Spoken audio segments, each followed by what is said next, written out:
నేను ఇవాళ సిర్గాపూర్ పోతే కంకి రైతులు కొంతమంది కలిసి చెప్తా ఉన్నారు, 2 లారీల సోయాబీన్ కొంటే మళ్ళీ 60 క్వింటాలు వాపసు పంపారు. కొన్నారు, సోయాబీన్ తీసుకుపోయినరు, 4 రోజుల తర్వాత వాపసు పంపించారు. అంటే ఏంది ఆ రైతుల పరిస్థితి? ఏంది? ఎన్ని రోజులు పడిగాపులు కాయాలి? నారాయణఖేడ్లో కానీ ఈ రాష్ట్రంలో కానీ మక్కలు సోయాబీన్ కొనబట్టి నెల రోజులు దాటింది. ఈ రోజు వరకు మక్క రైతుకు ₹1 రాలేదు, సోయాబీన్ రైతుకు ₹1 చెల్లింపు జరగలేదు. నెల రోజులైనా చెల్లింపులు జరగకపోతే ఈ రాష్ట్ర ప్రభుత్వం ఏం చేస్తుంది అని అడుగుతా ఉన్నాను. రాష్ట్రంలో నెల రోజుల నుంచి మక్కలు సోయాబీన్ కొంటుంటే ఈ రోజుకు ఏ ఒక్క రైతుకు ₹1 చెల్లింపు జరగలేదు. మాట్లాడిస్తే రేవంత్ రెడ్డి ఏమంటాడు? 48 గంటల్లోనే రైతులకు చెల్లింపులు చేస్తున్నాము అంటున్నారు. 48 గంటలు కాదు, 48 రోజులైనా మక్కలకు సోయాబీన్కు చెల్లింపులు జరగడం లేదు. మీ ఇంటెలిజెన్స్ వ్యవస్థ, మీ ప్రభుత్వ వ్యవస్థ ప్రతిపక్షాలను ఇబ్బంది పెట్టడానికైనా ప్రజల కష్టాలను గమనిస్తారా, గుర్తించరా అని అడుగుతా ఉన్నారు. ఈ ప్రభుత్వాన్ని తట్టి లేపితే కానీ, ముళ్ళు గట్టెబట్టి పొడిస్తే కానీ కదులుతలేదు ఈ ప్రభుత్వం. ఇలా ఆదిలాబాద్ జిల్లాలో కానీ, ఇటు మా సంగారెడ్డి జిల్లాలో కానీ సోయాబీన్ రైతులను బాగా ఇబ్బంది పెడతా ఉన్నారు. దీని మీద వెంటనే చర్య తీసుకోవాలని, తక్షణమే మక్క సోయాబీన్ రైతులకు చెల్లింపులు జరపాలని బీఆర్ఎస్ పార్టీ తరఫున డిమాండ్ చేస్తూ ఉన్నాం. ఇందాక సిర్గాపూర్లో కొందరు రైతులు కలిశారు. పోయిన యాసంగిలో సన్నవడ్లు అమ్మినాం సార్, ఇంకా బోనస్ రాలేదు అంటున్నారు. రేవంత్ రెడ్డి, నువ్వు ఓట్లకి ఇస్తావా, పంటకి ఇస్తావా? 2 సార్లు రైతు బంధు ఇచ్చినావు, 2 సార్లు రైతు బంధు ఎగ్గొట్టినావు. ఒక్కసారి బోనస్ ఇచ్చినావు, ఒక్కసారి బోనస్ ఎగ్గొట్టినావు. పోయిన యాసంగి బోనస్ ఇస్తావా, ఇవ్వవా? ఇస్తే ఎప్పుడు ఇస్తావు? రైతులు అడుగుతున్నారు సార్, అసెంబ్లీలో రేవంత్ రెడ్డిని అడుగు అని నాకు సిర్గాపూర్ రైతులు కలిసి నాకు మొరబెట్టుకున్నారు.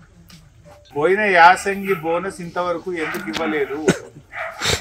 వెంటనే 1150 కోట్ల రూపాయల యాసంగి బోనస్ సన్న రకం వడ్లకు చెల్లింపులు జరపాలని ఈ ప్రభుత్వాన్ని మేము బీఆర్ఎస్ పార్టీ పక్షాన్ని డిమాండ్ చేస్తూ ఉన్నాం.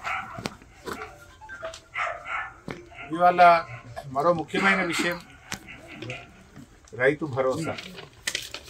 నిన్న వ్యవసాయ మంత్రి సావు కబురు సల్లగా చెప్పింది. యాసంగిలో సాగు చేసిన భూములకే రైతు భరోసా ఇస్తాం, మిగతా భూములకు రైతు భరోసా ఎగ్గొడతాము అని చెప్పిండు వ్యవసాయ మంత్రి. నేను రేవంత్ రెడ్డిని అడుగుతున్నా, ఏమన్నావు రేవంత్ రెడ్డి? అప్పుడు నువ్వు కేసీఆర్ 2 పంటలకు ఇస్తుండు, 3 పంటలకు ఇవ్వాలి అన్నాడు రేవంత్ రెడ్డి. కొందరు 3 పంటలు పండిస్తారు, 2కి ఎక్కిస్తావు, 3 పంటలకు ఇవ్వాలన్నారు. మరి ఇప్పుడు ఏమంటుండ్రు రేవంత్ రెడ్డి? 1 పంటకి ఇస్తున్నట్టుగా. 65 లక్షల ఎకరాలు 1 పంటనే పడుతుంది. మన నారాయణఖేడ్ ఉంది, పత్తి ఉంటుంది. పత్తి 1 పంటనా 2 పంటలు వస్తుందా? అంటే ఈ రాష్ట్రంలో ఆదిలాబాద్ కానీ అన్ని జిల్లాలు 50-55 లక్షల ఎకరాల్లో పత్తి పంట పడుతుంది. పత్తి అనేది 8 నెలల పంట. అంటే ఇప్పుడు పత్తి రైతుకి ఒకటేసారి నువ్వు రైతు బంధు ఇస్తావు, ఇంకోసారి ఎగ్గొడతావా? మా నారాయణఖేడ్లో, ఈ సంగారెడ్డిలో, నిజామాబాద్లో చెరుకు పండుతుంది. చెరుకు అనేటువంటిది 11 నెలల పంట. అంటే ఒకటేసారి ఇస్తావు రైతు బంధు చెరుకు? ఇప్పుడు మనం కూర్చున్నది పండ్ల తోట. మరి పండ్ల తోటలకు ఒకటే పంటకి ఇస్తావా? 2 పంటలకు ఇవ్వవా? కందులు వేస్తారు మా నారాయణఖేడ్లో. ఈ రాష్ట్రంలో దాదాపు సాగైతే కంది అనేటువంటిది 8 నెలల పంట. మరి కంది రైతులకు ఒకటేసారి ఇస్తావా రైతు బంధుగా? కందులు కానీ, మిరప కానీ, చెరుకు కానీ, పత్తి కానీ, ఆయిల్ పామ్ కానీ, పసుపు కానీ, పండ్ల తోటలు కానీ, ఇవన్నీ ఒకే పంట కదా. ఇవన్నీ కలిపితే 70 లక్షల ఎకరాలు ఉంటుంది. మరి ఇప్పుడు 70 లక్షల ఎకరాలకు ఇక నువ్వు ఎగబెట్టుడేనా ఇక రేవంత్ రెడ్డి? అప్పుడే 3 పంటలకు ఇవ్వంటివి, ఇప్పుడు 1 పంటకి ఇవ్వబట్టివి. దీనికి ఈ పంచాయతీ ఎన్నికల్లో రేవంత్ రెడ్డే సమాధానం చెప్పాలి. ఈ రాష్ట్ర ప్రజల్ని కూడా కోరుతా ఉన్నా, జల్దీ ఎలక్షన్ పెట్టుకొని యాసంగిలో సగం మందికి రైతు బంధు ఎగ్గొట్టే కుట్ర చేస్తున్నాడు రేవంత్ రెడ్డి. రైతుల్లారా తస్మాత్ జాగ్రత్త. రైతు బంధు ఎగ్గొట్టే కార్యక్రమం ఉన్నాడు రేవంత్ రెడ్డి. ఇప్పటికే బోనస్ ఎగ్గొట్టిండు, పంటల బీమా ఎగ్గొట్టిండు, రైతు బంధు ఎగ్గొట్టిండు. ఇప్పుడు ఈ యాసంగిలో రైతు బంధు సగం మందికి ఇచ్చి సగం మందికి ఎగ్గొట్టే కార్యక్రమానికి రంగం సిద్ధం చేసిండు. ఓట్లు డబ్బల పడంగానే అసలు సూత్రం బయట పెడతారు. ఇక కాంగ్రెస్ను సర్పంచ్ ఎన్నికల్లో చిత్తుగా ఓడిస్తేనే మీకు 2 పంటలకు బోనస్ వస్తుంది, 2 పంటలకు రైతు బంధు వస్తుంది, పంటల బీమా వస్తుంది. ఎన్నికల ముందు ఒక మాట, ఎన్నికలు అయిపోయినాక ఒక మాట. ఇవాళ రైతు బంధు అనేటువంటిది అన్ని పంటలకు 2 పంటలకు కూడా ఇవ్వాలి. గతంలో కేసీఆర్ 11 సార్లు ఇచ్చిండు, ఒక్కసారి కాదు 2 సార్లు కాదు. రైతు బంధును 11 సార్లు 11 విడతల్లో ఇవ్వడం జరిగింది. కరోనా కష్టకాలంలో కూడా రైతు బంధు ఆగలేదు. ఇప్పుడు నువ్వు ఎందుకు ఆపుతున్నావు? నిన్న వ్యవసాయ మంత్రి స్పష్టంగా చెప్పిండు, పంట వేసిన విస్తీర్ణానికే రైతు బంధు ఇస్తాము, మిగతా వాళ్ళకి ఎగ్గొడతాము అని చెప్పిన తుమ్మల నాగేశ్వరరావు. మరి రేవంత్ రెడ్డి నీ పాలసీ ఇదేనా? యాసంగికి ఇప్పుడు ఎగ్గొడితే నాకు తెలిసి నారాయణఖేడ్లో 1,000 మందికి వస్తాయి, 12 మందికి రాదు. ఇదంతా పత్తే కదా, అయితే పత్తి లేకపోతే కందులు. వరి ఎంతో 10-20 పైసలు ఉంటుంది అంతే. అంటే ఇప్పుడు అందరికీ గుండు కొట్టుడేనా కదా? ఈ రాష్ట్రంలో 70 లక్షల ఎకరాల్లో ఒకే పంట పడుతుంది. హార్టికల్చర్ కానీ, చెరుకు కానీ, మిరప కానీ, కంది కానీ, పత్తి కానీ 70 లక్షల ఎకరాల రైతులకు ఆగం పట్టించుడేనాడు. అంటే నీ విధానం ఏంది? పంట మార్పిడి చేయొద్దు, ఎప్పుడు వరి వేయమని. 2 సార్లు రావాలంటే ఏం చేయాలి? వానకాలం వరి, యాసంగి వరి ఎత్తేనే రైతు బంధు వస్తుంది. ఇక కందులు వేయద్దు, చెరుకు వేయద్దు, మిరప పెట్టద్దు, పత్తి పెట్టద్దు అన్నట్టు నీ పాలసీ. ఏంటిది నీ పాలసీ అని నేను అడుగుతా ఉన్నాను.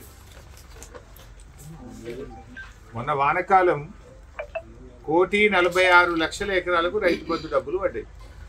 ఇప్పుడు యాసంగి కూడా 1,46,00,000 మందికి ఇస్తావా? సగం మందికి ఎగ్గొడతా అని నీ వ్యవసాయ మంత్రి చెప్తున్నాడు. దీని మీద ముఖ్యమంత్రిగా నీ విధానం ఏందో చెప్పాలని తెలంగాణ రైతుల పక్షాన ఈరోజు నేను డిమాండ్ చేస్తూ ఉన్నాను. యావత్ తెలంగాణ రైతుల పక్షాన్ని నేను అడుగుతా ఉన్నా రేవంత్ రెడ్డిని. నువ్వు అప్పుడు 3 పంటలకు ఇస్తా అన్నావు, ఇప్పుడు నీ వ్యవసాయ మంత్రి 1 పంటకే అంటుండు. అసలు నీ విధానం ఏంది? ఒకసారేమో రైతు బంధు 5 ఎకరాలకే ఇస్తాను ఒకసారి చెప్పినావు, ఒకసారేమో 3 ఎకరాలకి ఇచ్చి ఎగ్గొట్టినావు, 1 పంటకేమో రైతు బంధు మొత్తానికే ఎగ్గొట్టినావు. ఇప్పుడు మళ్ళీ యాసంగికి ఏమంటున్నావు? పంట వేసిన వాళ్ళకే ఇస్తా, ఒక్కసారే ఇస్తా అంటున్నావు. అంటే నీకంటూ ఒక విధానం లేదా నీ ప్రభుత్వానికి? కేసీఆర్ ఒక విధానం ఉంది, రైతు బంధు పెట్టిండు దేశంలో ఫస్ట్ టైం మన కేసీఆర్ గారు. పంటకి ఇచ్చిండు, 11 సార్లు ఇచ్చిండు, కరోనా వచ్చినా ఇచ్చిండు కేసీఆర్ గారు. నీ పద్ధతి ఏంది? వ్యవసాయ మంత్రి సాగు చేసిన భూములకే ఇస్తా అంటుడు. దీన్ని బట్టి ఏమవుతుందంటే రేపు సగానికి సగం మంది రైతులకు రైతు బంధు రాదు. సో రైతు సోదరులారా, కాంగ్రెస్ పార్టీ బలపరిచిన అభ్యర్థులను ఓడించండి, అప్పుడే కాంగ్రెస్ పార్టీకి పూర్తి చేస్తుంది. లేకపోతే యాసంగిలో మీకు సగం మందికి రైతు బంధు పోతుంది.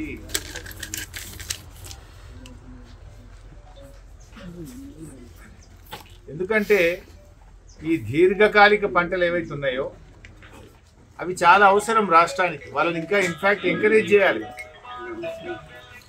కందులు, ఆయిల్ పాము ఈ రాష్ట్రంలో ఇప్పటికే షార్టేజ్ ఉన్నది. దేశంలో షార్టేజ్ ఉంది, రాష్ట్రంలో ఉంది. పసుపు, చెరుకు ఇవన్నీ చాలా ముఖ్యమైన పంటలు. నువ్వు వాళ్ళకి ఎగబెట్టా అంటే ఎట్లా? నిజానికి దానికే కష్టం, చీడపీడ బాధలు ఎక్కువ ఉంటాయి వాటికి, పెట్టుబడి ఎక్కువ ఉంటుంది దానికి, కష్టం ఎక్కువ ఉంటుంది దానికి, కష్టం ఎక్కువ, పెట్టుబడి ఎక్కువ, చీడపీడ బాధలు ఎక్కువ. నువ్వు వాళ్ళకే ఇప్పుడు రైతు బంధు ఎగ్గొడతా అంటున్నావు. నీకు ఒక విధానం లేదా? అంటే కదా ఈ రాష్ట్రంలో ఎవరిగా కంది పెట్టద్దు, మిరప పెట్టద్దు, చెరుకు పెట్టద్దు, ఆయిల్ పామ్ పెట్టద్దు, పత్తి పెట్టద్దు, పసుపు పెట్టద్దు, ఏం చెప్పదలుచుకున్నావు నువ్వు? పంట మార్పిడి చేయొద్దు, వానకాలం వరి యాసంగి వరి, వానకాలం వరి యాసంగి వరి అయితేనే రైతు బంధు ఇస్తావా నువ్వు? ఇది సరి అయిన పద్ధతి కాదు. ఇప్పటికే పత్తి రైతులు చాలా కష్టాల్లో ఉన్నారు. పత్తి దిగుబడి బాగా తగ్గిపోయింది. పత్తి కొనక కూడా ధర 8,100 రాక 6,000కి 7,000కే బయట అమ్ముకుంటున్నారు. ఇప్పుడు ఆ పత్తి రైతులకు యాసంగికి రైతు బంధు ఎగ్గొడతా అంటున్నాను.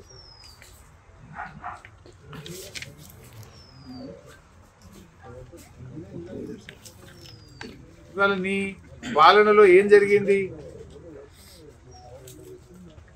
మీరు కూడా ఆలోచించండి, విలేకరులు కూడా. కేసీఆర్ గారు ఉన్నప్పుడు ప్రతి ఊరికి డంప్ యార్డ్ కట్టినాం, ట్రాక్టర్ కొన్నాం. ఇవాళ అన్ని ట్రాక్టర్లు మూలకు పడ్డాయి. ఆనాడు కేసీఆర్ గారి పాలనలో గ్రామాలు మెరిచినాయి.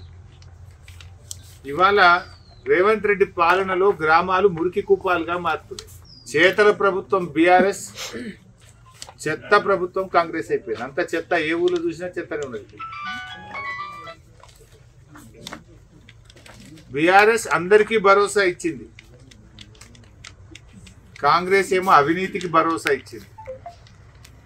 బీఆర్ఎస్ అందరికీ ఎందుకన్నా నేనంటే, చెరువులు చేస్తే అన్ని చెరువులు చేసినాం, మంచినీళ్ళు ఇస్తే రాష్ట్రంలో అన్ని నియోజకవర్గాలకు ఇచ్చినాం, చీరలు ఇస్తే అందరికీ ఇచ్చినాం.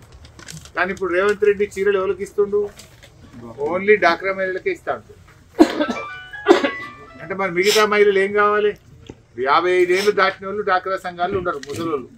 ఇప్పుడు కోడలకు చీర ఇస్తేవి, అత్తకేక పెడతీవి, తల్లికి ఇస్తేవి, బిడ్డకేక పెడతీవి, పెళ్లి కాని బిడ్డకు. నీది ఏం పాలసీ? నారాయణఖేడ్ మున్సిపాలిటీ ఉంది, ఇచ్చిండ్రు, ఇయ్యలే. అంటే ఊర్లలో ఎలక్షన్లు ఉన్నాయని, ఓట్లు ఉన్నాయని ఊర్లలో చీరలు వచ్చిండు. నారాయణఖేడ్ మున్సిపాలిటీలో ఓట్లు లేవని చీరలే కొట్టిండు. అప్పుడు మళ్ళీ ఓట్లు ఉంటాయి, ఓట్లకి ఇస్తాడు ఈయన. మరి ఇవ్వాలి కదా. ఇప్పుడు ఇప్పుడు కేసీఆర్ ఏమో పండుగకు ఇచ్చిండు, రేవంత్ రెడ్డి ఓట్లకి ఇస్తా అంటుంది. ప్రజలు ఆలోచించాలి. ఆ చీరలు కూడా రెండు ఇస్తా అన్నాడు. ఆ ఇచ్చింది ఒకటి. ఆ ఇచ్చిందంతా ఎట్లున్నదంటే ఆశా వర్కర్లకు, అంగన్వాడీలకు ఇస్తారు చూడు, స్కూల్ డ్రెస్లు ఎక్కువ ఉన్నది. అది యూనిఫామ్లు ఎక్కువ ఉంటే ఏమైనా కట్టుకుంటారు? ఆశా వర్కర్లకు, అంగన్వాడీ వర్కర్లకు ఇచ్చిన యూనిఫామ్లు ఎక్కిచ్చిండు. కేసీఆర్ ఉంటేనేమో రంగులే ఇచ్చిండు, బతుకమ్మకి ఇచ్చిండు. నువ్వు రెండు ఇస్తా అంటివి, ఒకటి ఇచ్చివి. ఆ ఒకటి ఇచ్చిన దానికి ఇంకా గుద్దమన పట్టివి ఓట్లు. ఆ ఒకటి కూడా సగం మందికి ఇచ్చివి, అందరికి ఇవ్వలేదు. కేసీఆర్ 1,30,00,000 చీరలు ప్రతి సంవత్సరం అందించారు కేసీఆర్ గారు. నువ్వెందరికి ఇచ్చినావు? 50 లక్షలకు ఇచ్చినావు కట్టి, సగం. ఆ ఇచ్చిన చీరకి ఇంకేమంటాడు? నేను సారవెట్టినా అంటాడు. ఇచ్చింది ఒక చీర, ఆ ఇచ్చింది సగం మందికి, దానికి నేను సారవెట్టినా, నాకు ఓట్లేయినట్టు. నువ్వు సారే అంటే ఏంటిదా రేవంత్ రెడ్డి? మహాలక్ష్మి ఇస్తా అని చెప్పిన నువ్వు మహిళలకు, నెలకు 2,500 ఇస్తా అన్నావు కదా, గది ఇస్తే సారే పెట్టినట్టు. 2 నెలలు అయింది. 2 నెలలు అంటే 60,000 బాకీ పడ్డావు నువ్వు. నీ గవర్నమెంట్ వచ్చి 2 ఏళ్ళు అయింది కదా. 2 ఏళ్ళు అంటే 60,000 ఒక్కొక్క మహిళకు బాకీ పడ్డావు కదా. ఇంకా 60,000 ఇచ్చి 2 చీరలు ఇస్తే నువ్వు సారా పెట్టినా అన్నావు లెక్క. సారా పెట్టలే, నువ్వు ఎగబెట్టినావు. నీ తులం బంగారం ఎగ్గొట్టినవు, 4,000 పింఛన్ ఎగ్గొట్టినవు, 60,000 మహాలక్ష్మి పైసలు అక్కజల్లులకు ఎగ్గొట్టినవు. నేను చెప్పలే, మీ MLA, Congress party MLA, Ramagundam MLA ఆయన పేరేంటో, నాకు ఎమ్మెల్యే సాబు చెక్కిస్తుంటే సంఖ్యలో పిల్లలు పెట్టుకుని వచ్చాడు అని. ఆయన్ని అంటుండే, అయ్యో పిల్లవుతుంది వచ్చిన చెక్ పెళ్లికి చెక్కిస్తున్నావా, 21 దినానికి చెక్కిస్తున్నావా? ఇది పెళ్లికి ఇచ్చినట్లేదు, 21 దినానికి ఇచ్చినట్టున్నది. తులం బంగారం మాయమైంది, అది పెళ్లికి కాదు, పిల్లవుతున్నాక 21 దినానికి చెక్కులు ఇస్తున్నాడు. బారసాలు ఏమంటారు? తొట్టెలకి ఇస్తున్నాం అంతేనా?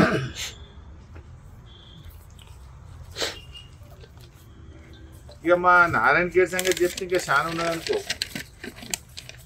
మంచినీళ్ళు కూడా మున్పట్లే కత్తలేవట.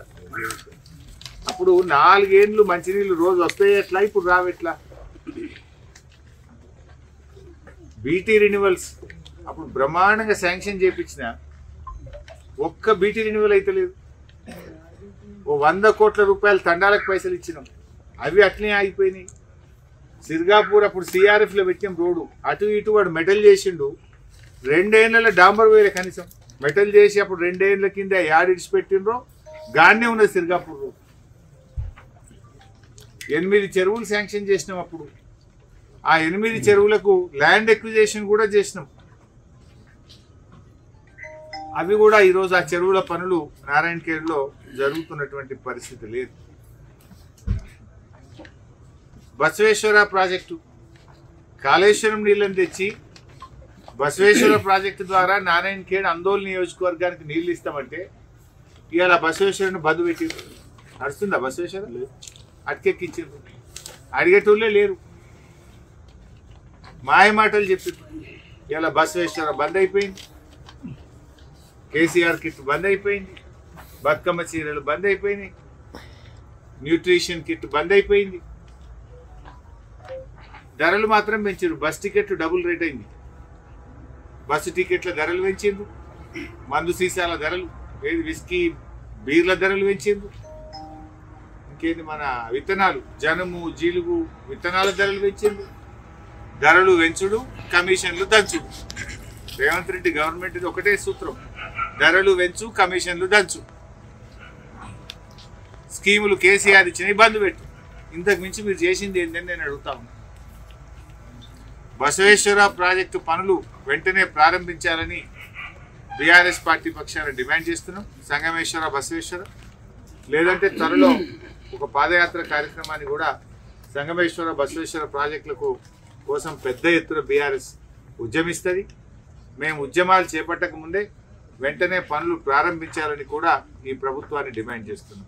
మా నారాయణ ఖేడ్కో, మా జోగిపేటకో, మా సంగారెడ్డి జిల్లాను ఎందుకు పక్కకు పెడతా ఉన్నారు? మా జిల్లా ప్రాజెక్టులు ఎందుకు పండుకోబెట్టిండ్రు? మా జిల్లాని ఎందుకు చిన్న చూపు చూస్తున్నారు? మా సంగమేశ్వర ప్రాజెక్టు పనులు ఎందుకు నిలిపివేసిందో సమాధానం చెప్పాలని నీటిపారుదల మంత్రి ఉత్తమ్ కుమార్ రెడ్డి గారిని నేను డిమాండ్ చేస్తున్నాను.